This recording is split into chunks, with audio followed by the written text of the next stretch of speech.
Jadi kita harus tahu bahwa di dalam mendengarkan kebenaran firman Tuhan, Anda dan saya akan bertumbuh. Ketika kita mendengarkan firman Tuhan yang bersifat organik, yang bersifat sejati tadi, yang benar-benar mengupas mengenai kebenaran firman Tuhan, sehingga pengenalan kita akan Tuhan itu makin besar. Nah, itu yang membuat kita bertumbuh. Ya, dan itu yang membuat orang juga percaya kepada Kristus karena ada firman Tuhan yang hidup. Ya, maka Roh Kudus juga tinggal atau menyertai firman, berada dalam firman yang hidup itu. Ya, nah, itu yang membawa orang akhirnya bertobat.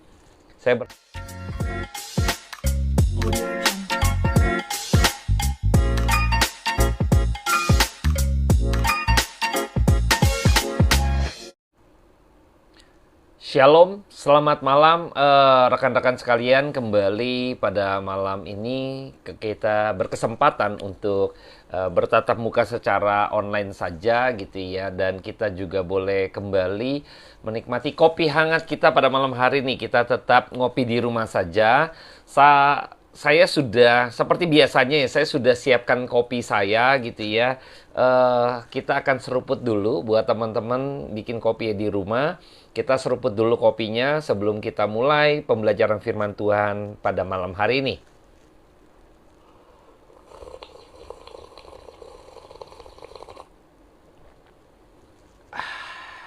Nikmat sekali ya.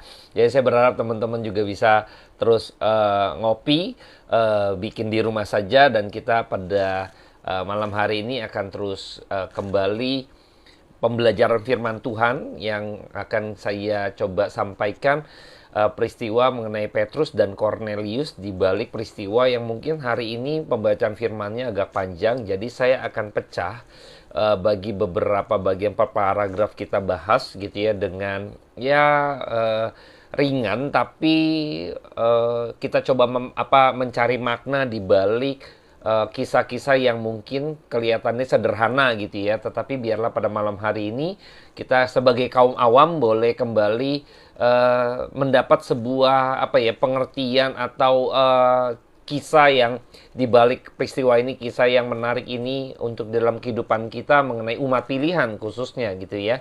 Nah, sebelum saya mulai, saya akan berdoa terlebih dahulu buat setiap kita.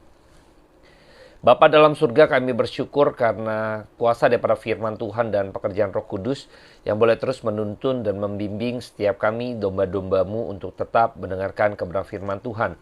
Hamba berdoa mohon bijaksana daripada Allah, kuat kuasa daripada Roh Kudus sendiri, agar kami boleh semakin hari semakin mengerti akan setiap perkataan firman Tuhan yang boleh kami dengar pada malam hari ini. Urapi secara khusus juga untuk hamba-Mu ini, agar pengertian firman Tuhan boleh kami rasakan di dalam komunitas sederhana ini lewat persekutuan yang sederhana ini Tuhan, melalui online. Tuhan pimpin waktu ke depan, biar Roh Kudus bekerja atas setiap kami. Di dalam nama Tuhan Yesus Kristus, kami serahkan waktu ini ke dalam tangan Tuhan. Amin. Baik, saya akan bacakan terlebih dahulu untuk kita semua di dalam Kisah Para Rasul 10 ayat pertama sampai ayat yang ke-8. Saya akan paragraf per paragraf buat setiap kita. Petrus dan Kornelius. Di Kaisarea ada seorang yang bernama Kornelius, seorang perwira pasukan yang disebut pasukan Italia. Ia saleh. Ia serta isi rumahnya takut akan Allah, dan ia memberi banyak sedekah kepada umat Yahudi dan senantiasa berdoa kepada Allah. Dalam suatu penglihatan, kira-kira jam 3 petang, jelas tampak kepadanya seorang malaikat Allah masuk ke rumahnya dan berkata kepadanya, "Kornelius." Ia menatap malaikat itu dan dengan takut ia berkata, "Ada apa Tuhan?" Jawab malaikat itu, "Semua doamu dan sedekahmu telah naik ke hadirat Allah, dan Allah mengingat engkau. Dan sekarang suruhlah beberapa orang ke Yope untuk menjemput seorang yang bernama Simon dan yang disebut Petrus. Ia menumpang di rumah seorang penyamak kulit yang bernama Simon, yang tinggal di tepi laut." Setelah malaikat yang berbicara kepada itu meninggalkan dia, dipanggilnya dua hambanya beserta seorang prajurit yang saleh dari orang-orang yang selalu bersama-sama dengan dia.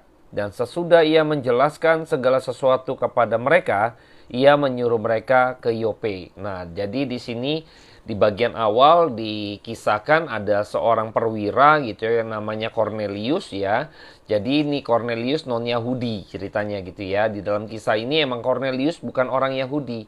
Nah, ketika itu dia orang yang saleh, takut akan Allah, dan dia bersedekah, dia mengkonfirmasi bahwa sesungguhnya ini adalah umat pilihan ya. Nanti kita akan lihat di bagian akhir bahwa Cornelius ini adalah umat pilihan Tuhan ya, masuk di dalam umat pilihan Tuhan. Nah, ketika Cornelius itu mendapat sebuah penglihatan gitu ya, dia disuruh untuk mengutus orang untuk memanggil Petrus gitu ya. Lalu dibawa suruh orang prajurit gitu kan. Yang satu yang menarik adalah dia mengutus ke rumah Simon ya, ke rumah Simon untuk memanggil Petrus itu.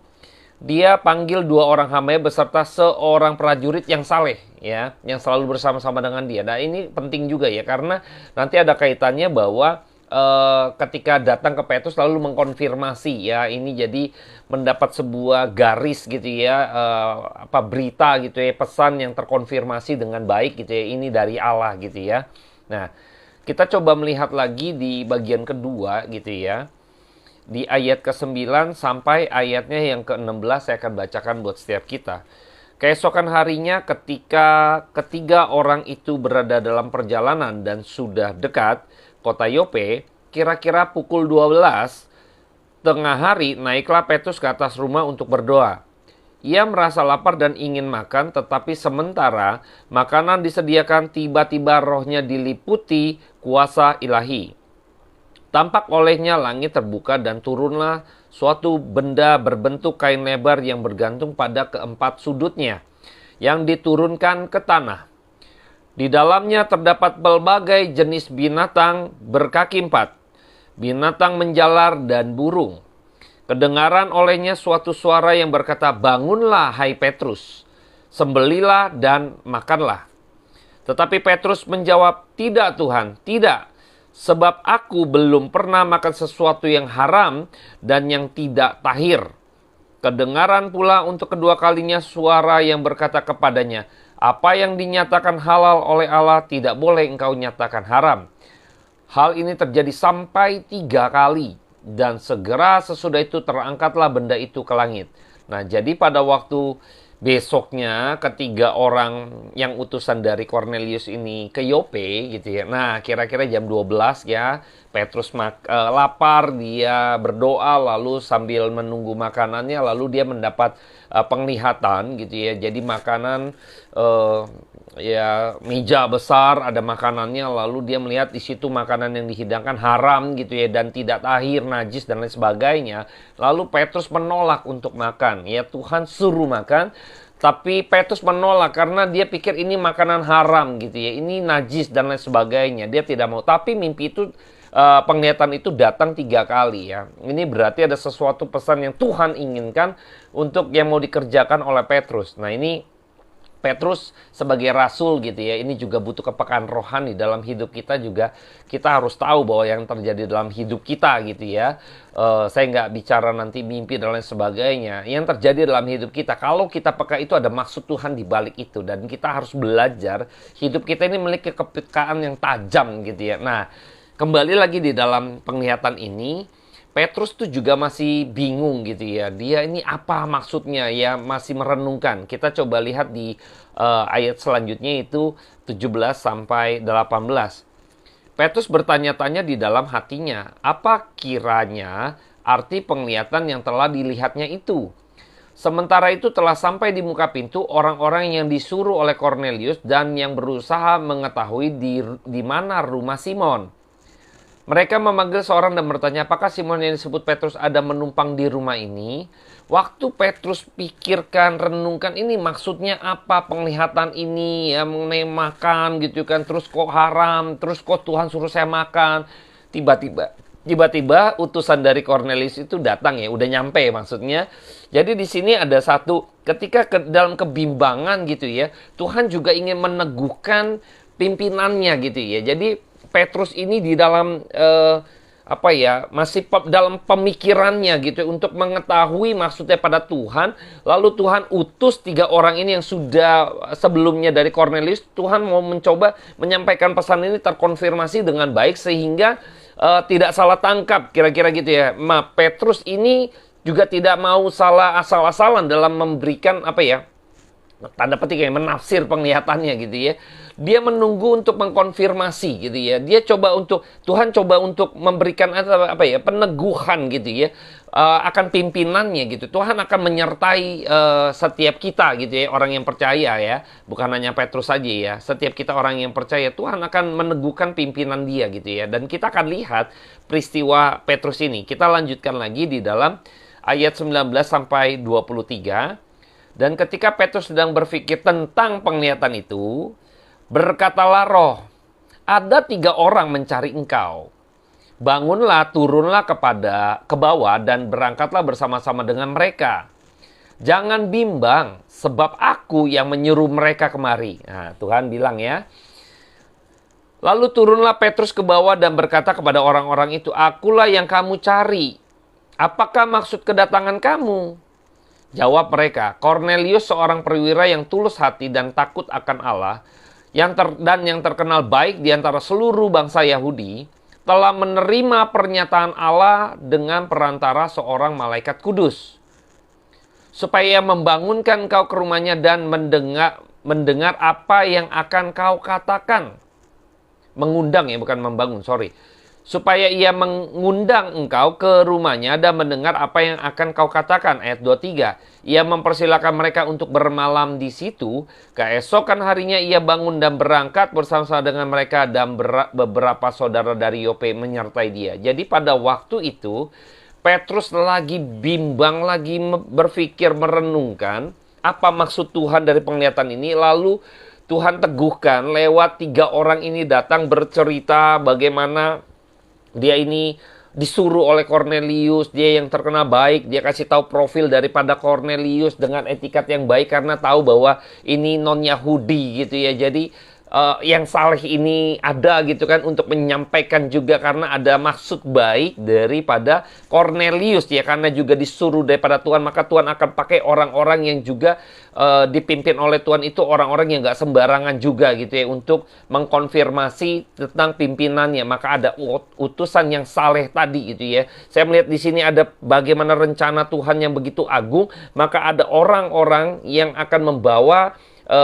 kepada kepimpinan Tuhan ya, untuk orang-orang ini datang gitu ya, juga orang-orang yang nggak sembarangan ya, Tuhan utus untuk mengkonfirmasi bagaimana pimpinan Tuhan gitu ya. Nah, kita akan melihat lagi bahwa pada waktu itu lalu Tuhan meneguhkan, menguatkan Petrus supaya untuk ikut bersama-sama dengan mereka, supaya jangan takut, jangan bimbang, karena emang perwira ya, tentara Romawi dan lain sebagainya. Terus udah gitu dia non-Yahudi, saya ini orang Yahudi, saya bisa terancam, jangan-jangan ini akan maaf, saya akan dibawa kepada penganiayaan gitu ya, karena tidak suka tentara Roma tentang orang-orangnya begitu keras dan lain sebagainya. Mungkin ada satu kekhawatiran di dalam diri Petrus gitu ya. Tetapi Tuhan menguatkan dengan 3 orang ini gitu ya. Nah, kita akan coba lanjutkan lagi hal berikutnya ya. Ayat 24 ya sampai ayatnya yang ke-33. Dan pada hari berikutnya sampailah mereka ke Kaisarea. Kornelius sedang menantikan mereka dan ia telah memanggil sanak saudaranya dan sahabat-sahabatnya berkumpul. Ketika Petrus masuk, datanglah Kornelius menyambutnya dan sambil tersungkur di depan kaki ia menyembah Petrus. Tapi Petrus menegakkan dia, katanya, bangunlah, aku hanya manusia saja. Dan sambil bercakap-cakap dengan dia, ia masuk dan mendapati banyak orang sedang berkumpul. Ia berkata kepada mereka, kamu tahu betapa kerasnya larangan bagi seorang Yahudi untuk bergaul dengan orang-orang yang bukan Yahudi atau masuk ke rumah mereka. Tetapi Allah telah menunjukkan kepadaku bahwa aku tidak boleh menyebut orang najis atau tidak tahir. Itulah sebabnya aku tidak keberatan ketika aku dipanggil lalu datang kemari. Sekarang aku ingin tahu apa sebabnya kamu memanggil aku. Jawab Kornelius, 4 hari yang lalu, kira-kira pada waktu yang sama seperti sekarang, yaitu jam 3 petang. Ada seorang berdiri di depanku, pakaiannya berkilau-kilau. Dan ia berkata, Kornelius, doamu telah didengar Allah dan sedekahmu telah diingat dan di hadapannya. Suruhlah orang ke Yope untuk menjemput Simon yang disebut Petrus. Ia sedang menumpang di rumah Simon, seorang penyamak kulit yang tinggal di tepi laut. Karena itu segera kusuruh orang kepadamu dan dengan senang hati engkau telah datang. Sekarang kami semua sudah hadir di sini di hadapan Allah untuk mendengarkan apa yang ditugaskan Allah kepadamu. Nah, ya. Jadi di sini kita melihat bahwa ketika sudah sampai gitu ya, ini Cornelius ini mempersiapkan orang-orang yang ada di sekelilingnya, orang-orang terdekat dia, sanak saudara, sahabat-sahabatnya ya. Bayangkan ya, ini Cornelius jadi seorang penginjil juga yang ngumpulin orang gitu ya. Dia karena dia orang yang takut akan Allah dan dia tahu apa maksud daripada Tuhan untuk memanggil Petrus, yaitu untuk bisa tahu dan mendengar kebenaran tentunya gitu ya. Maka dia kumpulkan orang-orang karena tahu Tuhan akan adakan sesuatu di dalam rumahnya gitu ya. Nah, Cornelius sudah menangkap ini, lalu dia terkonfirmasi lagi, dia sangat senang ketika itu Petrus datang, maka dia tersungkur di hadapan Petrus. Nah, ini Petrus begitu tidak mau mencuri kemuliaan Tuhan. Petrus rendah hati dan mengakui, saya ini manusia saja. Ya, sana ini manusia saja. Seringkali banyak kita temui hamba-hamba Tuhan saat ini ya ingin dihormati gitu ya. Wah, sampai mungkin ada bodyguard gitu ya. Ini udah bertentangan gitu ya. Karena saya setuju ya dengan beberapa rekannya yang mengatakan bahwa kalau Anda dan saya ingin dihormati, ya, kalau Anda dan saya ingin dihormati, kalau kita layak untuk dihormati, maka penghormatan itu akan diberikan kepada kita. Karena penghormatan itu adalah pemberian, bukan permintaan. Ya, seringkali orang memiliki standar, wah kalau undang hamba Tuhan ini naik mobil ini gitu kan, biar diperasa dihormati, nanti semua sambut ya segala macam. Kok jadi meminta gitu ya? Ini jadi pengemis jadi. Penghormatan itu bukan pekerjaan pengemis gitu ya. Bukan diberikan dengan minta-minta. Tapi diberikan karena engkau layak untuk dihormati. Jadi penghargaan ya. Jadi penghormatan itu penghargaan. Jikalau engkau layak untuk dihormati, nggak usah diminta kok, diberikan. Itu adalah sebuah penghargaan. Banyak orang ingin dihormati tetapi dengan cara meminta atau mengemis gitu ya. Nah, ini sudah terbalik gitu ya. Nah, bagi teman-teman gitu ya, saya melihat juga sedih juga kalau ada orang hamba Tuhan gitu ya, dengan standar sepertinya ingin dihormati, tetapi sebenarnya orang itu tidak layak untuk dihormati, lalu meminta untuk dihormati. Misalnya gitu ya, ada hamba-hamba Tuhan yang besar gitu ya, saya ngeliat diundang gitu ya, standarnya begini, kalau undang dia, kadang saya bingung gitu ya, ini cerita dari rekan-rekan yang lain. Saya mikir gitu ya, harus beginilah, harus begitulah. Saya bilang, ya ampun ribet sekali gitu ya. Petrus tidak gitu ya. Dia nggak minta dihormati kok, dia datang dengan kesederhanaan. Tapi Cornelius tahu utusan daripada Allah, maka dia sujud. Petrus layak menerima penghormatan. Karena itu adalah pemberian atau penghargaan dari Cornelius kepada Petrus sebagai utusan daripada Allah. Kalau kita adalah hamba Tuhan yang layak menerima penghargaan, penghormatan, Tuhan yang akan gerakan orang-orang untuk memberikan penghormatan kepada hamba-hamba Tuhan tersebut. Jadi nggak perlu khawatir. Penghargaan itu, penghormatan itu adalah, hormat itu adalah penghargaan. Bukan ngemis gitu loh, untuk mendapat untuk dihormati. Kalau engkau layak untuk dihormati, tenang aja. Tuhan akan memberikan penghormatan itu. Ya, jikalau engkau nggak layak gitu ya, ya sudah. Kalau engkau layak gitu ya, akan diberikan. Kalau engkau layak terus orang itu nggak mau memberikan misalnya ya, kepada titik ekstrim ini, orang itu sebenarnya sudah tidak dihormati oleh Allah.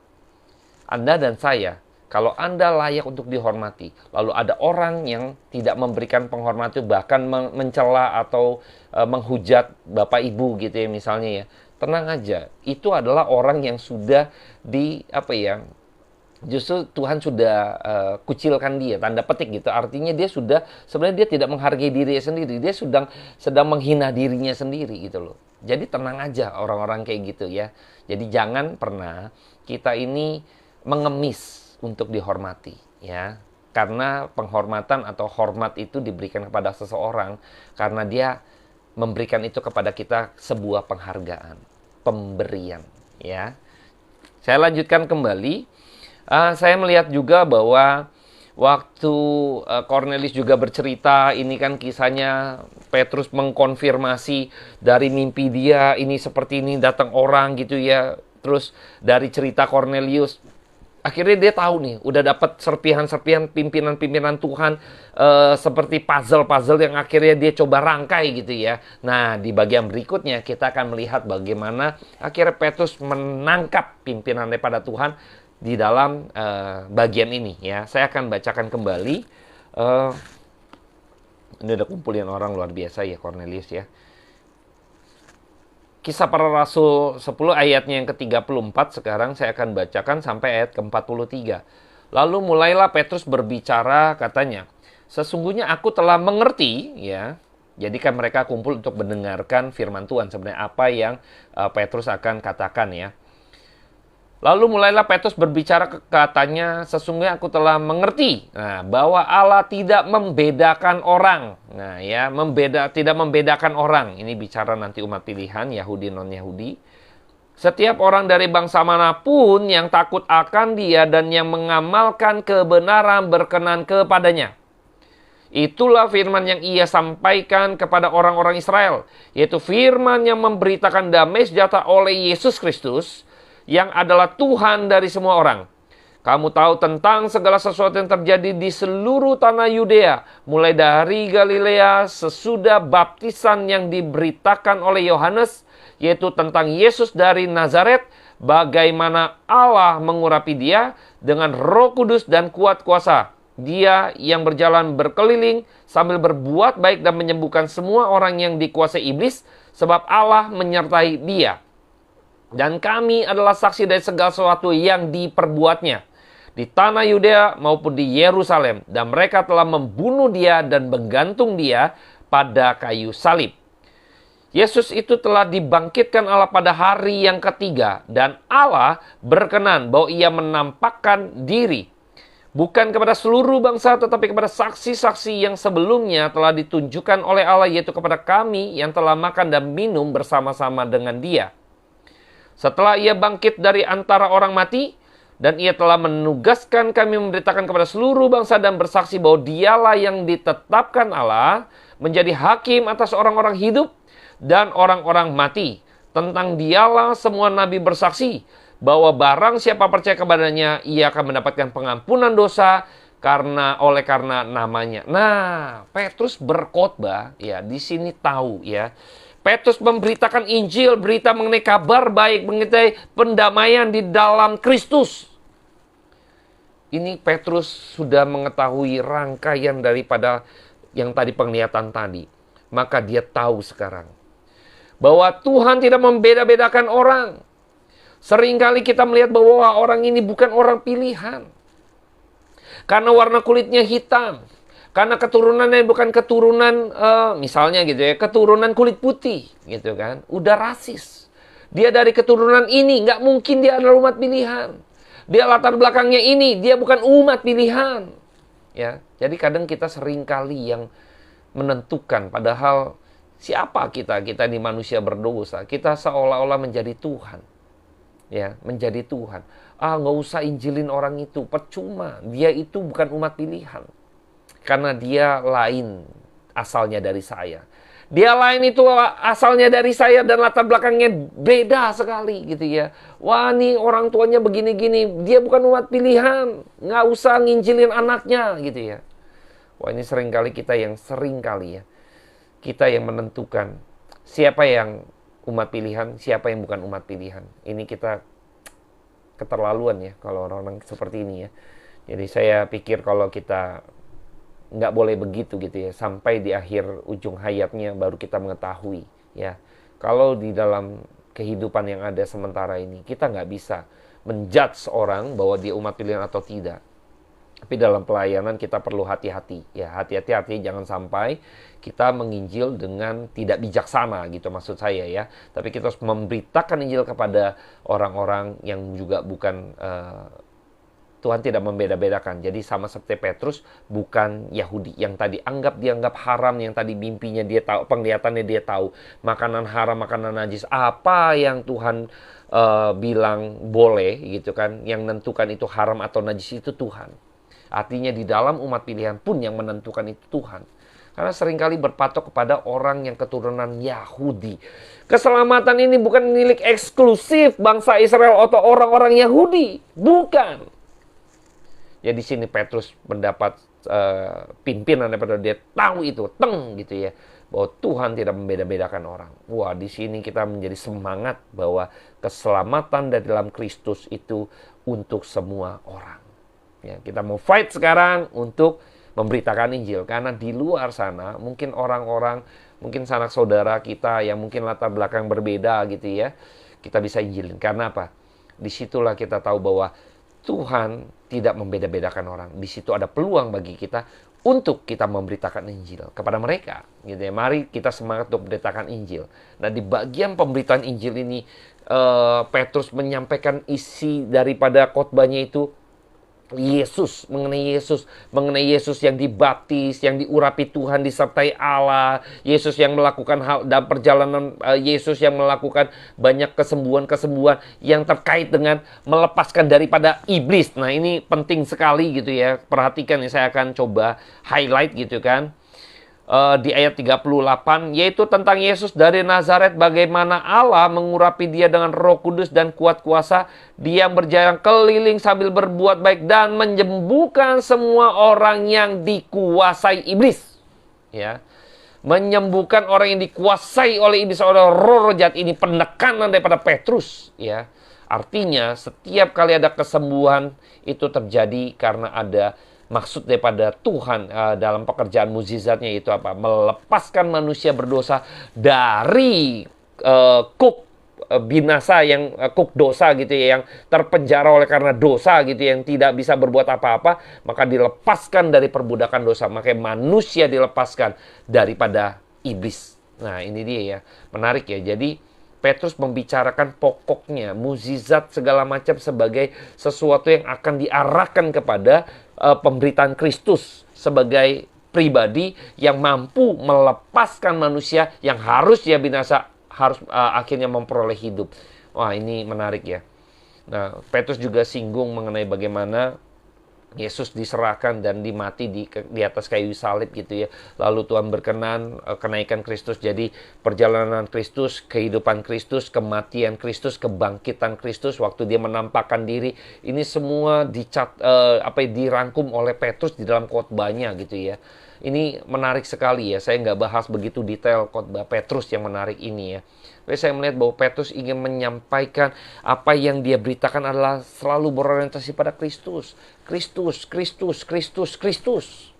Sampai akhirnya orang bertobat gitu ya. Akhirnya membawa orang mau menerima Kristus gitu ya. Karena di ujung sana pengampunan dosa. Karena orang-orang non-Yahudi, apalagi perwira-perwira di perwira sana, prajurit begitu keras gitu ya, yang mungkin ada saudara daripada Cornelius dan keluarga atau kerabatnya, salah satu pelaku gitu kan.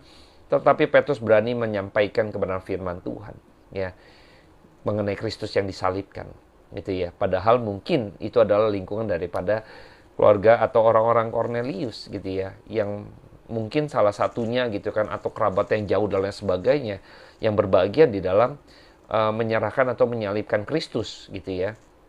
Tapi Petrus terus memberitakan, karena kebenaran itu harus disampaikan dengan setuntas-tuntasnya ya, selepas-lepasnya, tidak terkekang oleh karena aduh takut nih. Kan seringkali banyak hamba Tuhan takut ya, takut tersinggung ya, waduh takut ngomong nih, repot nih, jangan-jangan keluarganya berbagian. Kita nggak berani tegur dosa ya, tapi Petrus berani untuk bicara mengenai kebenaran ya, berani untuk apa adanya, bahwa firman Tuhan ini demikian gitu loh. Ini loh, Kristus mati loh, ya kan? Seperti itu ya. Jadi saya melihat bahwa Petrus semangatnya itu tidak tergoyahkan. Yang dia beritakan itu Kristus, Kristus, Kristus. Udah, tidak ada yang lain gitu ya. Inilah yang harus kita menjadi pembelajaran kita, para hamba Tuhan dan juga kaum awam. Kita harus lihat teliti bahwa hamba Tuhan ini membicarakan apa dalam sisi khotbahnya. Ya, khotbahnya tuh isinya tentang apa sih gitu ya. Kalau nggak ada kaitannya dengan katakanlah kebenarannya atau Kristusnya itu sedikit, atau bahkan tidak menyinggung prinsip-prinsip kebenaran firman Tuhan yang begitu baik atau mendalam, saya rasa itu hanya pakai sedikit saja untuk mendompleng atau packagingnya saja. Nah, padahal dalamnya nggak ada. Nah, itu jangan sampai kita tergiur dengan hal-hal gitu. Itu yang membuat kita nggak bertumbuh, karena bukan organik. Ya, Petrus berkhotbah tentang Kristus yang organik itu, ya. Yang organik itu. Nah, kita lanjutkan lagi di bagian berikutnya. Ayat ke-44 sampai ayat ke-48. Ketika Petrus sedang berkata demikian, turunlah Roh Kudus ke atas semua orang yang mendengarkan pemberitaan itu. Dan semua orang percaya dari golongan bersunat yang menyertai Petrus tercengang-cengang karena melihat bahwa karunia Roh Kudus dicurahkan ke atas bangsa-bangsa lain juga. Sebab mereka mendengar orang-orang itu berkata-kata dalam bahasa roh dan memuliakan Allah. Lalu kata Petrus, bolehkah orang mencegah untuk membaptis orang-orang ini dengan air, sedangkan mereka telah menerima Roh Kudus sama seperti kita? Lalu ia menyeru mereka dibaptis dalam nama Yesus Kristus. Kemudian mereka meminta Petrus supaya tinggal beberapa hari lagi bersama-sama dengan mereka. Nah, di sini muncul pertobatan. Pertobatan itu muncul karena mendengar kebenaran firman Tuhan, maka Roh Kudus bekerja atas hati setiap orang. Karena firman Tuhan yang disampaikan bersifat organik, maka pertobatan itu pun terjadi adalah pertobatan yang sejati.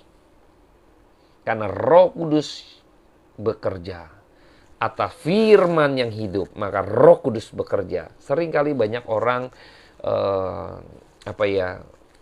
di dalam kehidupan kekristenannya mendengar khotbah-khotbah yang akhirnya sebenarnya nggak membawa mereka kepada pengenalan akan Kristus. Maka nggak heran ketika mereka di dalam tantangan hidup atau dalam kekristenannya merasa kering gitu loh. Karena nggak pernah disuguhkan sesuatu yang sifatnya organik gitu, yang sifatnya emang original gitu loh. Selalu yang palsu-palsu. Maka waktu makan yang palsu-palsu tuh kita nggak pernah kenyang sebenarnya gitu ya. Kayak orang makan enak nggak pernah makan enak yang sesungguhnya gitu ya. Makan enak yang kamuflase saja gitu, yang banyakan micin misalnya gitu kan. Itu makanan yang kamuflase saja ya. Jadi saya berharap kita tahu bahwa pertobatan itu terjadi ketika kebenaran firman Tuhan disampaikan itu adalah kebenaran firman Tuhan yang sejati, maka Roh Kudus itu bekerja sehingga memperoleh pertobatan yang sejati. Ada hujan pertobatan yang sejati karena firman yang sejati disampaikan, maka Roh Kudus bekerja atas orang tersebut. Nah, ini yang harus kita pikirkan baik-baik. Jadi, kita harus tahu bahwa di dalam mendengarkan kebenaran firman Tuhan, Anda dan saya akan bertumbuh ketika kita mendengarkan firman Tuhan yang bersifat organik, yang bersifat sejati tadi, yang benar-benar mengupas mengenai kebenaran firman Tuhan sehingga pengenalan kita akan Tuhan itu makin besar. Nah, itu yang membuat kita bertumbuh. Ya, dan itu yang membuat orang juga percaya kepada Kristus karena ada firman Tuhan yang hidup. Ya, maka Roh Kudus juga tinggal atau menyertai firman, berada dalam firman yang hidup itu. Ya, nah, itu yang membawa orang akhirnya bertobat. Saya berharap pada malam hari ini kita kaum awam dibukakan gitu kan hal-hal yang akhirnya kita sadar gitu ya. Mari kita mau dengar firman Tuhan yang bersifat organik ya. Jangan yang bersifat oplosan ya. Jadi kita coba untuk mau belajar firman Tuhan, mendengar firman Tuhan yang bersifat organik ya, yang bersifat pendalaman agar kita mengerti kebenaran, yang membawa Anda mengenal Kristus, yang mengenal kebenaran ya, Kristus, mengenal Kristus dalam kebenarannya ya. Saya berharap ini yang harus kita kita belajar untuk ke sana gitu ya. Oke, saya akan tutup ngopi bareng pada malam hari ini. Saya akan berdoa buat setiap kita. Bapa dalam surga, terima kasih buat firman Tuhan yang boleh kami dengar pada malam hari ini. Kiranya Roh Kudus terus menaungi kami agar sesungguhnya kami boleh kembali kepada Tuhan, percaya, menerima diri, mau menyerahkan diri untuk dibaptis, dan terlebih lagi untuk mau belajar firman Tuhan. Terpuji-pujilah namamu ya Tuhan, kekal selama-lamanya sampai selama-lamanya. Hamba menserahkan setiap jiwa-jiwa ke dalam tangan Tuhan. Amin. Thank you teman-teman yang sudah bergabung. Tuhan Yesus memberkati.